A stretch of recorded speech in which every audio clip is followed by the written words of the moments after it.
નિમિત્તે ગુજરાત ભાજપના ધારાસભ્યો અને સાંસદો અત્યારે દિલ્હીમાં છે, ત્યારે ભાવનગરથી સાંસદ નીમુબહેન, સુરેન્દ્રનગરના સાંસદ ચંદુભાઈ, મહેસાણાના સાંસદ હરિભાઈ પટેલ, અમરેલીના સાંસદ ભરત સુતરિયા સહિતના નેતાઓએ TV9 સાથે ખાસ વાતચીત કરી અને પીએમ મોદીની શપથવિધિ મુદ્દે લાગણી વ્યક્ત કરી. ધારાસભ્યો અને સંસદ સભ્યો તમામ ચૂંટાયેલા આવ્યા છે અને ખૂબ હરખથી અમે બધાએ માન્ય વડાપ્રધાન શ્રી બનવા જઈ રહ્યા છીએ. એમને બનાવવા માટે એમના શપથ ગ્રહણ કરાવવા માટે આવી રહ્યા છે. બિલકુલ આપ જોઈ શકો છો કે અનેક લોકોને જે તક આપવાની વાત હોય છે તો એ ભાજપમાં તક મળતી હોય છે, કાર્યકર્તાઓને તક મળતી હોય છે. આપ નીમુબેન સાથે પહેલાં વાત કરીએ કે જે ભાવનગરથી હતા, કાર્યકર્તા બનતા સાંસદ બન્યા છે, ભાવનગરથી દિલ્હીની સફર, હવે ભાવનગરના કયા મુદ્દા છે કે જે દિલ્હીમાં જોવા મળશે?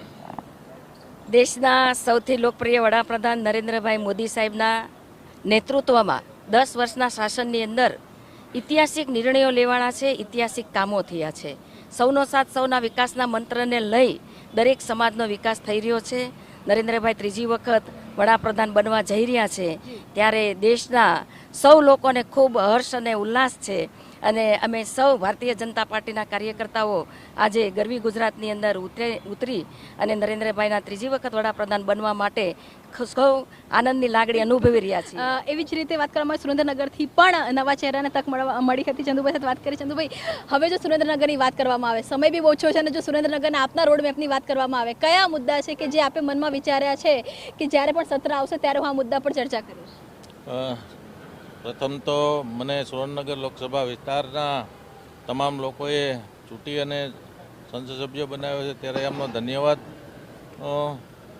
આપું છું. સાથે સાથે આપણા આદરણીય વડાપ્રધાન નરેન્દ્રભાઈને પણ ધન્યવાદ આપું છું. આજે આવતીકાલે એમનો જ્યારે શપથ ગ્રહણ સમારોહ છે ત્યારે અમો બધા સંસદ સભ્યો અને પાર્ટીના તમામ વરિષ્ઠ કાર્યકરો, ધારાસભ્યશ્રીઓ બધા જ મોદી સાહેબને ત્રીજી વખત વડાપ્રધાન બનાવવા માટે થનગની રહ્યા છે. અમે આવતીકાલની 6 વાગ્યાની રાહ જોઈ રહ્યા છીએ અને શપથ ગ્રહણના બીજા જ દિવસથી અમે અમારા વિસ્તારના વિકાસના કાર્યો માટે લાગી જવાના છીએ. મહેસાણા એક એવી લોકસભા સીટ કે જ્યારે દેશમાં 2 બેઠક આવી હતી ત્યારે મહેસાણાની એક બેઠક હતી અને આ વખતે હરિભાઈ ચૌધરી ત્યાંથી ચૂંટાઈ આવ્યા છે. માફ કરશો, હરિભાઈ પટેલ ચૂંટાઈ આવ્યા છે. હરિભાઈ, શું છે આગળનો સંકલ્પ અને કાલનો દિવસ ભાજપના સાંસદો માટે, ભાજપના નેતાઓ માટે કેટલો મહત્વ?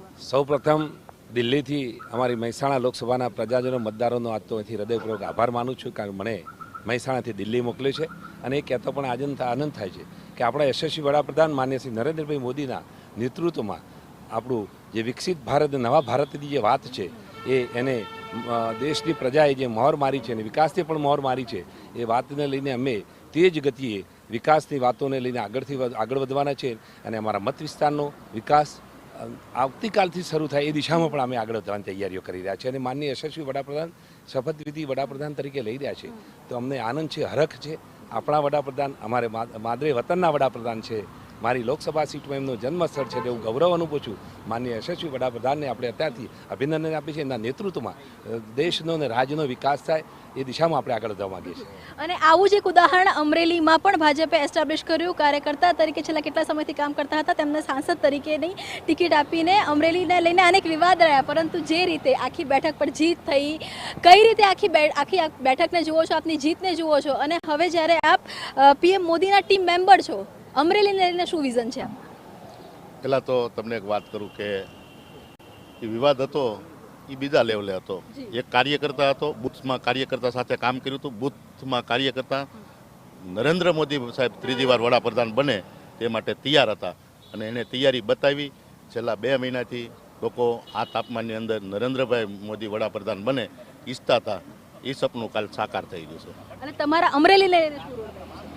અમરેલી માટે અમને નરેન્દ્રભાઈએ છેલ્લા 10 વર્ષની અંદર ઘણું આપ્યું છે અને આવનારા દિવસોની જે અમારા કામ શરૂ છે એને વેગ મળે અને નવા કામ અમારા મંજૂર કરાવવાના છે તે પણ નરેન્દ્રભાઈ અમરેલીથી તો એનો વાકેફ છે અને અમરેલીની અંદર એને બધું જાણ્યું છે, ગલી જાણી છે. એટલે અમારે ખાલી કહેવાનું જ રહેશે બોલવાનું કાંઈ નહીં રહે, મંજૂર જ થશે બધું. બિલકુલ, તો જુઓ આ એક ઉત્સાહ શિવાની, જ્યારે તમારા નેતા કે જે નેતાના નામ ઉપર વોટ મેળવ્યા છે અને એ જ નેતા જ્યારે ફરીવાર વડાપ્રધાન તરીકેની શપથ લેવા જઈ રહ્યા છે તો ઉત્સાહ હોવો એ ખૂબ સ્વાભાવિક છે.